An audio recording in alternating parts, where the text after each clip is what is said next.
By now, you know what the censorship industrial complex is. It's governments crushing dissent by proxy on a variety of issues like January 6th, the pandemic, dissent against war, trucker protests. All of these issues have been controlled by public-private partnerships where the governments crush dissent. And if that wasn't enough, they're starting to do that stuff against me, as well as putting these agencies in place for forthcoming elections and controlling Pentagon data. But it's me I'm really bothered about. Hello there, you Awakening Wonders. Thanks for joining us on our voyage to truth and freedom. Remember, become a supporter, subscribe to our content, and it means that this movement will have a chance to grow. It's going global. Farmers, truckers, everywhere. People are rejecting centralized authority. People no longer trust the media, and with good reason, because there are numerous agencies that are being deployed to crush dissent when it comes to important issues like, well, public protests for one thing, dissent against war for another, the whole handling of the pandemic, and we've got vital information based on the reporting of Lee Fang. You should follow him on Substack, who has exposed the involvement of numerous agencies when it comes to shutting down dissent. One in particular, called Logically, has been particularly vociferous and aggressive against me. We're going to look at who they've been controlling this year, and we're also going to look at how the legacy media and mainstream benefit from being able to control narratives and how it is their job to normalize and amplify the agenda of the powerful. So remember, support our content if you can. There's a link in the description, and we need your support now more than ever. This is nothing short of a war for freedom. Not the kind of war that your governments are advocating for, of course, where they're talking about introducing conscription in actual European countries now, literally like this one, but intellectual freedom, spiritual freedom, personal sovereignty. That's why it's so interesting to see someone like Barack Obama, an elder statesman of the establishment now, someone who swept into power under words like change and hope, but governed from a position of total control, bailing out the bankers, giving BlackRock unprecedented power. Check it out and look into it when it came to that financial crash. Let's look at Barack Obama now talking about misinformation and disinformation. It's astonishing the way that he actually inverts truth. We've got to shut down independent media. They muddy the water on important issues. But who really muddies the water? Who really obfuscates facts and truth? Who really benefits from controlling your attention and private personal consciousness? Plainly, it's the establishment. Let's get into it. Understand, it's not necessary for people to believe disinformation in order to weaken democratic institutions. So he's saying that misinformation is dangerous even if you don't believe it. That's to stop you saying, well, I'm able to watch content myself and decide for myself whether or not I think something's true. If I see something that's plainly ludicrous, some outlandish theory, I'm able to discern and decide using my intellect, my relationships, my understanding whether it's true. Barack Obama is saying, no, it isn't. You are not able to make that decision. That's authoritarian. He stands there at Stanford University, ironically, one of the institutions who suffered greatly during the pandemic. For example, Jay Bhattacharya works out of Stanford University, had much of his information, notably the famous Barrington Declaration, shut down by the very establishment that Barack Obama is standing there advocating for right now. You just have to flood a country's public square with enough raw sewage. As a side note, if Donald Trump used incendiary language and evocative imagery like free speech being compared to raw sewage, liberals would say, oh my God, I can't believe that Donald Trump compared free speech to raw sewage. But there's Barack Obama doing it, but he's at Stanford and he's, got a documentary on Netflix, so it's all cool. You just have to raise enough questions, spread enough dirt, plant enough conspiracy theorizing. Conspiracy theories like, for example, the virus emerged from a laboratory. It's possibly the result of bioweapon research, that lockdowns may not have been effective, that NATO may have participated in the escalation of the conflict between Ukraine and Russia by allowing Ukraine to join or flirting with Ukraine and inviting them to join, that the Nord Stream pipeline was not blown up by Russia, but by allied NATO interests. All of these conspiracy theories are, as you know by now, let me know in the comments, true. And that doesn't mean that there's not a Wikipedia pop-up or some warning pop-up under there, because the establishment, of course, does not benefit from you being awakened and tuned in. It benefits from you being dozy, sleepy, slumbering and tuned out, and that's how they want to maintain you. That citizens no longer know what to believe. Once they lose trust in their leaders, in mainstream media, in political institutions, Like, you're just listing this stuff. But of course we've lost trust in our leaders. Barack Obama himself, after saying he would govern in peace, did more drone strikes in Syria than anyone else during the 2008 financial crisis, bailed out the banks when he could have bailed out ordinary American families. When it comes to the legacy media, they reported a bunch of lies throughout the entire pandemic period. And other government institutions, pick one, and I'll give you a reason not to trust them. In each other,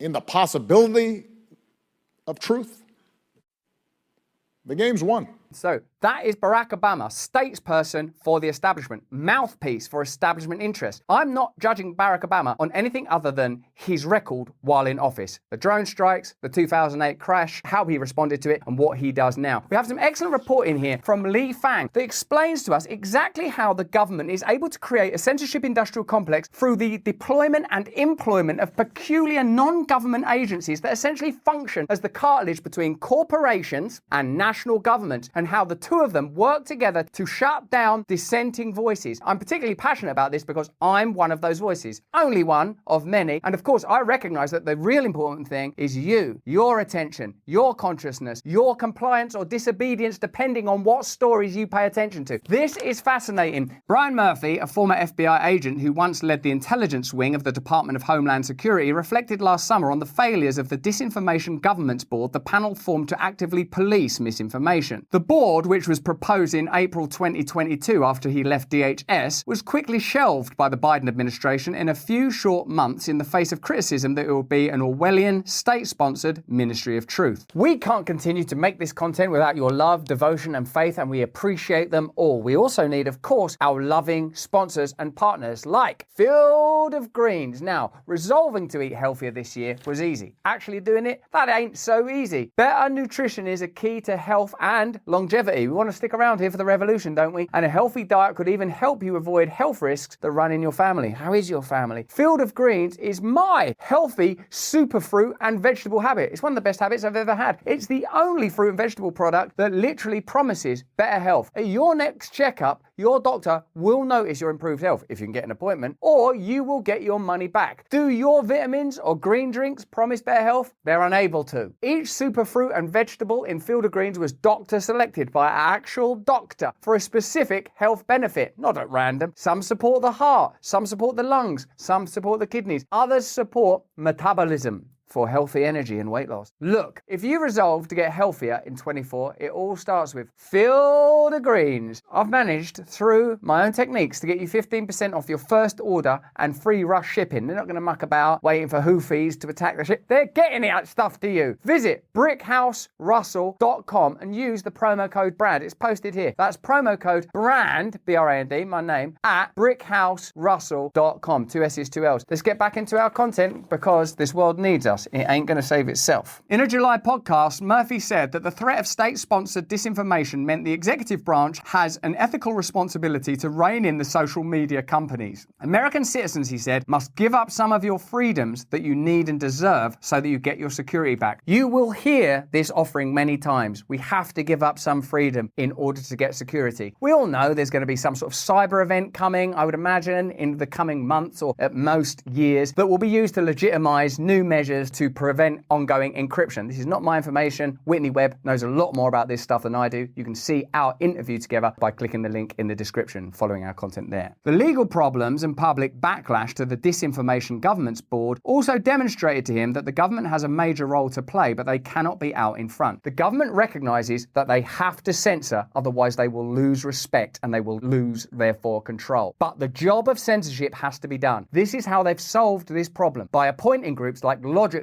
who have been involved in everything from shutting down dissent around the pandemic, true dissent, dissent around the war, true dissent, and are going to be used in your forthcoming election to shut down your conversation. You might take an educated guess right now which side they'll be batting for. I wonder. Murphy, who made headlines late in the Trump administration for improperly building dossiers on journalists, has spent the last few years trying to help the government find ways to suppress and censor speech it doesn't like without being so out in front that it runs afoul of the Constitution. Oh, if only we could be out in front, but this damn Constitution, could we burn it or defecate on it? Well, you basically have been. He has proposed that law enforcement and intelligence agencies formalize the process of sharing tips with private sector actors, a hybrid constellation including the press, academia, researchers, non-partisan organizations, and social media companies to dismantle misinformation campaigns before they take hold. Generally, I have to say they are more interested in misinformation that happens to be true than misinformation that is false, because misinformation that's true is what's likely to mobilize and galvanize you and to make you disobedient and awakened, to make you recognize that we are now at a pivotal moment where we're talking about potential world wars and total control of the individual. More recently, Murphy has worked to make his vision of countering misinformation a reality by joining a United Kingdom-based tech firm, Logically AI, whose eponymous product identifies and removes content from social media. Since joining the firm, Murphy has met with military and other government officials in the US, many of whom have gone on to contract or pilot Logically's platform. Logically says it uses artificial intelligence to keep tabs on over 1 million conversations. That's astonishing, isn't it? They're keeping tabs on 1 million conversations. That's surveillance. That's the kind of thing that Edward Snowden revealed to us and Julian Assange, who are of course exiled and imprisoned respectively. The situation has gotten worse, not better, since those revelations. That's why those brave heroes are being punished, because the government has no intention of stopping those actions. Indeed, they are increasing it. It also maintains a public-facing editorial team that produces viral content and liaisons with the traditional news media. The traditional news media and government have a pact together, as perhaps best enshrined by the Trusted News Initiative, which we've reported on before, which amounts to a relationship between legacy media organizations, some corporate and some state, that work together to oppose and crush independent media. Why? Because they are allied with one another. They are allied with the globalist project. It differs from others in this industry by actively deploying what they call countermeasures to dispute or remove problematic content from social media platforms. So they actively censor and shut down private information. Free speech, essentially. The business is even experimenting with natural language models, according to one corporate disclosure, to generate effective counter-speech outputs that can be leveraged to deliver novel solutions for content moderation and fact-checking, meaning that your comments would have stuff like, oh, that's not true, that's not actually true. Let me know in the comments and chat if the bots are already busily at work, because if this is what we know, imagine what we don't know. Imagine what is masked and veiled under the auspices of top secret and other legislative measures that are used to control the information you've got access to, because of course you're too stupid to think for yourself and speak for yourself. You've just heard Barack Obama explain that to you, right? Raw sewage. In other words, artificial intelligence-powered bots that produce in real time original arguments to dispute content labelled as misinformation. How terrifying. So straight away you'll say something that is true, but the government wish wasn't, and a flood of comments will appear. I wonder if any of you have noticed anything like that already. In many respects, Logically is fulfilling the role Murphy has articulated for a vast public-private partnership to shape social media content decisions. Its technology has already become a key player in a much larger movement that seeks to clamp down on what the government and others deem misinformation or disinformation. A raft of developing evidence, including the Twitter files, the Moderna reports, the proposed government disinformation panel, and other reports, has shown how governments and industry are determined to monitor, delegitimize, and sometimes censor protected speech. The story of Logically AI illustrates how sophisticated this effort has become in its global reach. The use of its technology in Britain and Canada raises red flags as it seeks a stronger foothold in the United States. As is often the case, they pilot in countries like Canada and our beloved country, and Australia, before introducing measures in the US. Look at how aggressive during the pandemic Australia were, and Canada, and don't you remember how surprised you were? Like, I thought everyone in Canada was sort of cool and relaxed.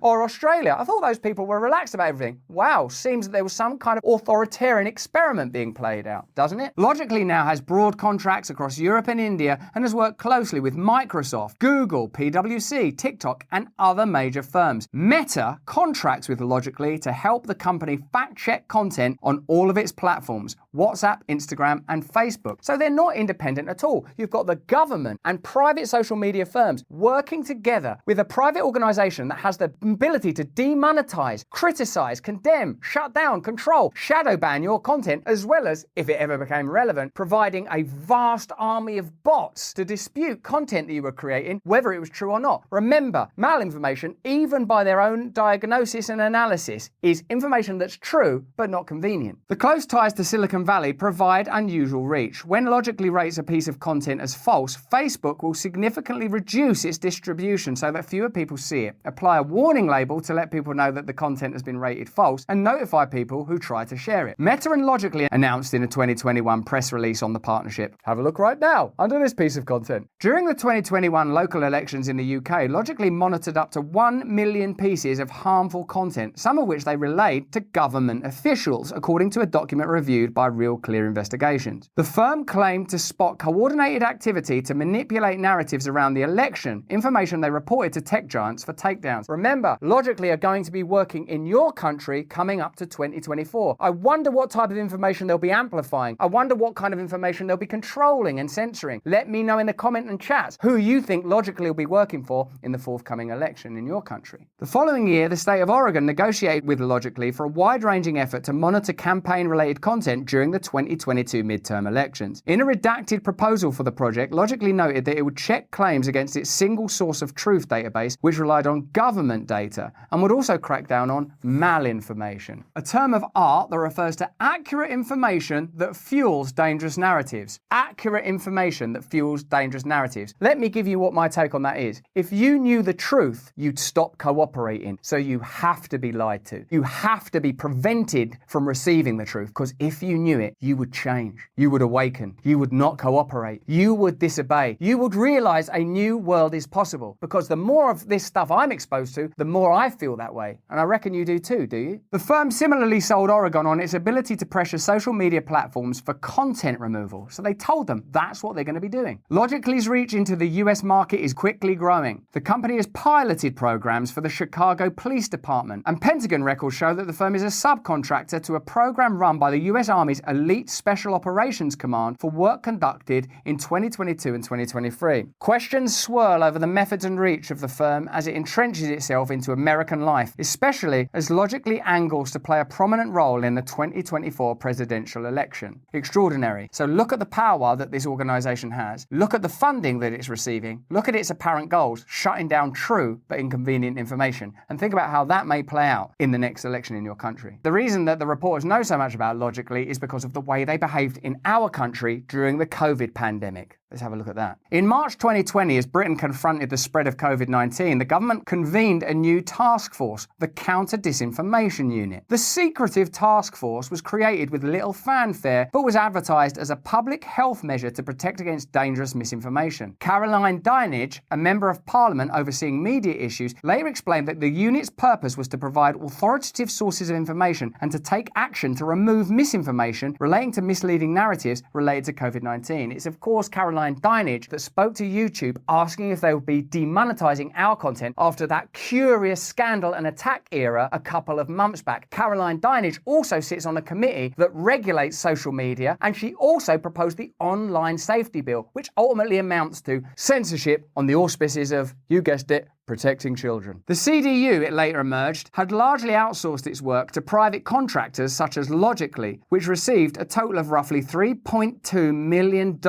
That's taxpayer money, of course, taxpayer money to censor free speech. That money went into far-reaching surveillance that monitored journalists, activists and lawmakers who criticised pandemic policies. Logically was also involved in pandemic work that blurred the line with traditional fact-checking operations. In India, the firm helped actively persuade patients to take the vaccine. In 2021, Jain, the founder and CEO of the company, said in an interview with an Indian news outlet that his company worked closely with communities that are today vaccine hesitant. Remember now what we know about vaccine hesitancy, given some of the things we've subsequently learned about AstraZeneca and potential fatalities, Johnson & Johnson and blood clots, Pfizer and myocarditis, potential effects on pregnancy. There's certainly reasons for hesitancy.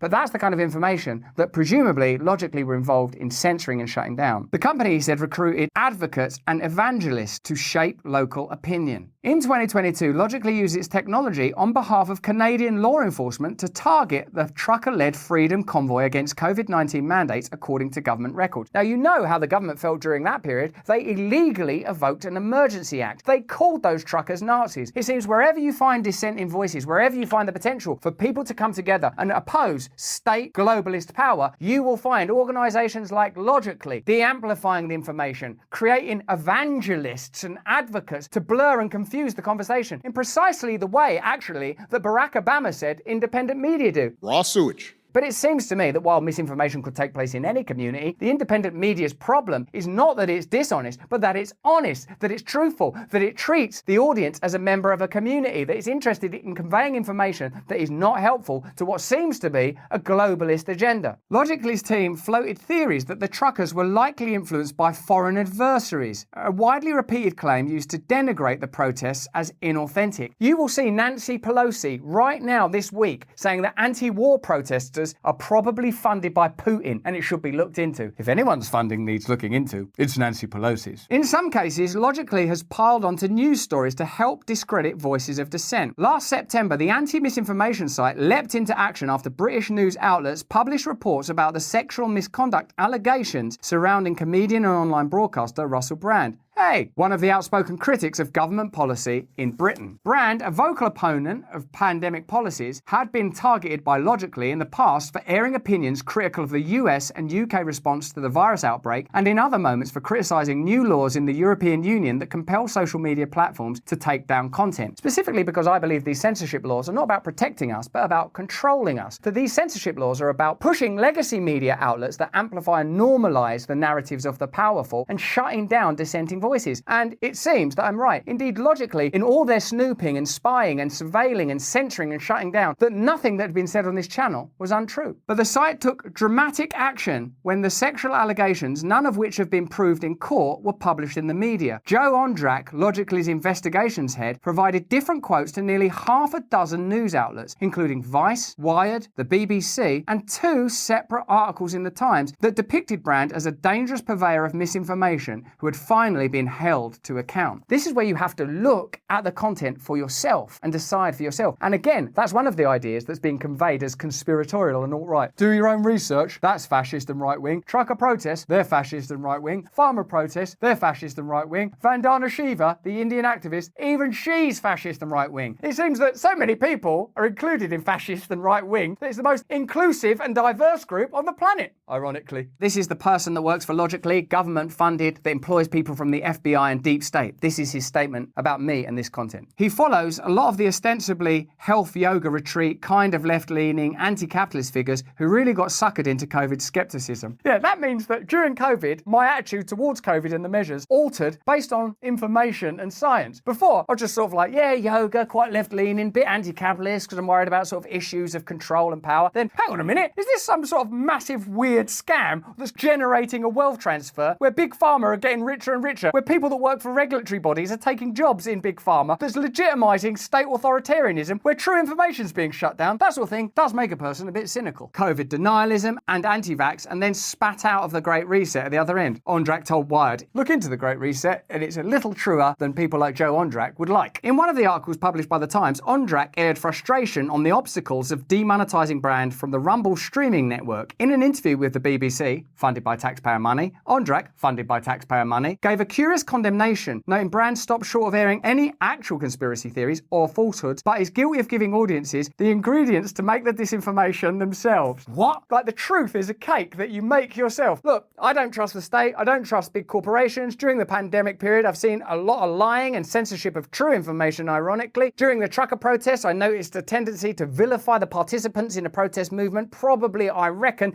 to shut down the potential of future protest movements. I'm very cynical about the way that farmer protests are being reported on and not reported on and being claimed to be racist. During the reporting around the war and the escalation of tensions between Ukraine and Russia, while I'm sympathetic to Ukrainian people, I'm noticing that there's a lack of reporting on why Russia might be involved in this conflict due to the complexities of regional disputes in the area once part of the Soviet Union. The Nord Stream pipeline story seems to be a bit ridiculous. It's unlikely that Russia blew that up themselves. All of which I think is kind of spot on actually true. All of which was undertaken in a participatory, investigative, inquiring and interrogative spirit rather than "this is the truth, stop thinking, do as you're told, forever," which seems to be the agenda of these organisations. Dinenage, the Member of Parliament who spearheaded the CDU anti-misinformation push with Logically during the pandemic, also leapt into action in the immediate aftermath of the scandal. She sent nearly identical letters to Rumble, TikTok and Meta to demand that the platforms follow YouTube's lead in demonetising brand. Logically's editorial team went a step further. In its report on the brand allegations published on Logically Facts, it claimed that social media accounts trotting out the innocent until proven guilty refrain for the comedian were among those perpetuating common myths. Innocent until proven guilty is not a common myth. That's in the Magna Carta, that's presumably in the American Constitution. It's one of the cornerstones of justice. It's one of the cornerstones of our shared faith in one another. Talking about innocent until proven guilty as a sort of dubious conspiracy theory. Oh, the old innocent till proven guilty trick. What's next? The earth is flat, the moon landings never happened, the Queen was a lizard, and we provoked Russia into the war. The last one might be true. Oh, fair enough. The site published a follow-up video reiterating the claim that those seeking the presumption of innocence for brand, a principle dating back to the Magna Carta, was spreading a dangerous myth. Innocent till proven guilty is being presented as a dangerous myth. What kind of cyber mind, what kind of AI, what kind of globalist agenda would conceive of such a notion? Is this yet another example of the Orwellian inversion? War is good now. That's the only way to get peace. Innocence is bad now. You're all presumed guilty.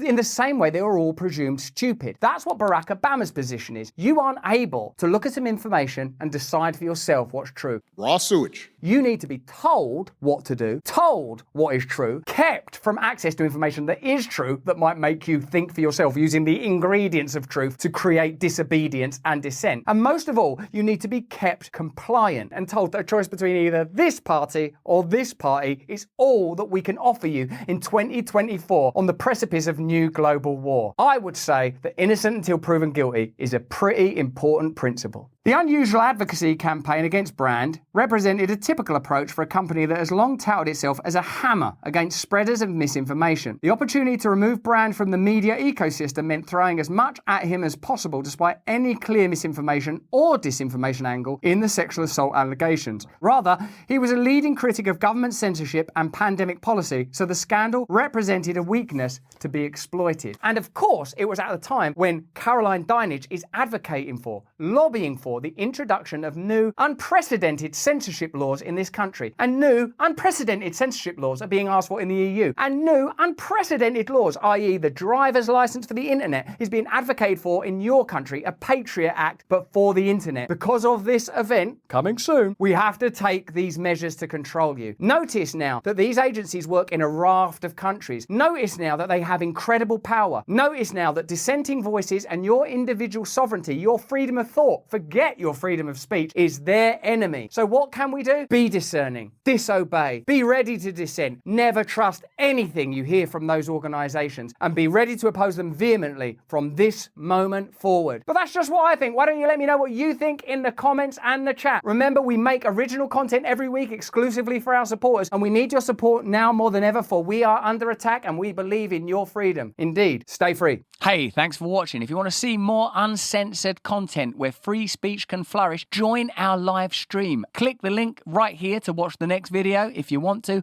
or become a member of a growing movement. Download the Rumble app and you'll be informed every time we make a new piece of content. Stay free.